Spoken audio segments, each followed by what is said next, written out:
दिया है हम लोगों को an umbrella has 8 ribs which are equally spaced. Assuming umbrella to be flat circle of radius 45 centimeter, then find the area between the two consecutive ribs of the umbrella. तो भाई हम लोगों को बोला है कि एक अम्ब्रेला है और इसके अंदर कितनी रिप्स हैं, रिप्स का मतलब तान, ठीक है, जैसे ये है।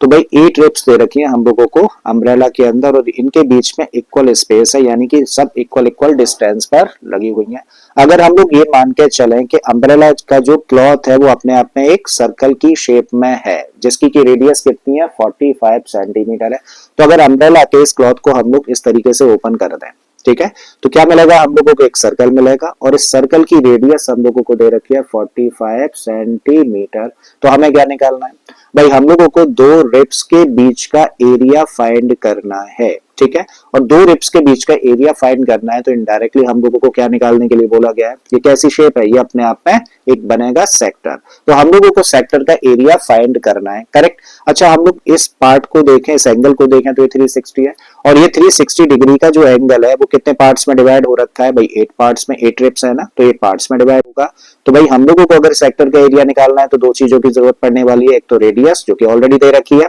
दूसरी चीज सेंटर पे बना हुआ एंगल। तो सबसे पहले भाई वही चीज हम लोग फाइंड करते हैं, राइट। तो थीटा यहाँ पे क्या कह सकते हैं, थीटा निकाल सकते हैं, 360 डिवाइड हो रखा है कितने पार्ट्स में, 8 पार्ट्स में, तो 360 को अगर 8 से डिवाइड करेंगे तो कितना आ जाएगा, ये आ जाएगा 45 डिग्री। रेडियस हम लोगों को दे रखी है कितनी, 45 सेंटीमीटर, ठीक है, और हमें क्या निकालना है भाई, दो रिप्स के बीच का एरिया हम लोगों को फाइंड कर देना है, मतलब एरिया ऑफ द सेक्टर, ठीक है। So therefore the area between the two consecutive ribs equal to theta upon 360 pi r square। Values रखिए, थीटा की जगह पर रखोगे 45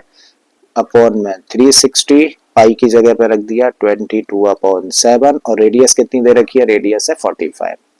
तो 45 इंटू 45, अब कर लो इसको सिंप्लीफाई, 45 से इसको डिवाइड करेंगे तो कितने टाइम्स डिवाइड होगा, 8 टाइम्स डिवाइड होगा। अब 2 से इसको डिवाइड कर दें तो 2 4 जा, ये हो जाएगा 11 टाइम, और कुछ कैंसिल आउट होगा क्या, नहीं होगा, तो ऐसा करो ऊपर ऊपर के नंबर्स का मल्टीप्लाई, नीचे नीचे के नंबर्स का मल्टीप्लाई कर लो, तो 45 करेंगे तो ये कितना बनेगा, लास्ट में आएगा 25, 4 5 जा 20, इसमें मल्टीप्लाई कर दो किसका, 11 का, तो 11 5 जा 55, 11 2 जा 22 और 5 कितना हो गया 27 और 11 2 जा 22। तो ऊपर तो क्या मिला हम लोगों को भाई, ऊपर मिल रहा है 22275 और नीचे देखें तो 7 4 जा 28 और चीजें सेंटीमीटर में है तो एरिया निकलेगा सेंटीमीटर स्क्वायर में। So that is the answer, यानी कि हर एक दो कंसेक्यूटिव रिप्स के बीच का जो एरिया होगा वो कितना होगा 22,275 अपॉन 28 सेंटीमीटर स्क्वायर, ठीक है। तो आई थिंक समझ आ गया होगा, ये क्वेश्चन बड़ा सिंपल सा था।